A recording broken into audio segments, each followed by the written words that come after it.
roughly, we have split the UK population into rural hedgehogs in farmland and urban hedgehogs. They're the same hedgehog, it's just where they are, that's all. And it's just a convenient way of looking at the threats that they face.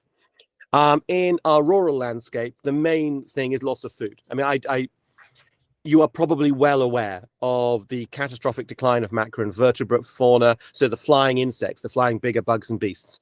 Many studies showing that insect life is being wiped out. And this is the result of intensive industrialized agriculture. Now, obviously, the hedgehogs aren't leaping around like bats and birds catching insects in the air, but each of those insects, they lay eggs, which become the grubs, which become the insects in the end. So, the hedgehogs feed on that sort of stage in their lives. So when they're not there, when there is no food, the hedgehogs have got nothing to eat.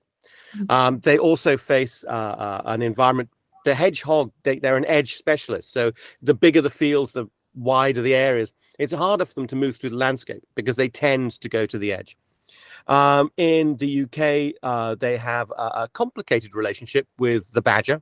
Badgers and hedgehogs compete for the same food resource. Badgers create a landscape of fear, which again further restricts the hedgehog's ability to move through the landscape.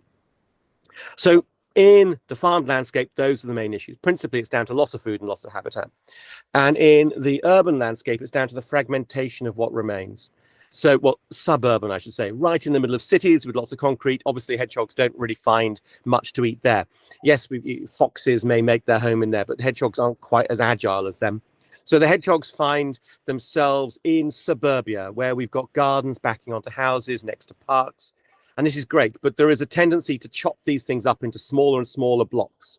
And we know that hedgehogs, despite their small size, actually can walk 2 kilometers a night quite easily, looking for food, for water, for shelter, for mating potential. So they will travel great distances. And if we block them in, they simply can't do that. And their population then becomes an island. And that island then suffers a localized extinction.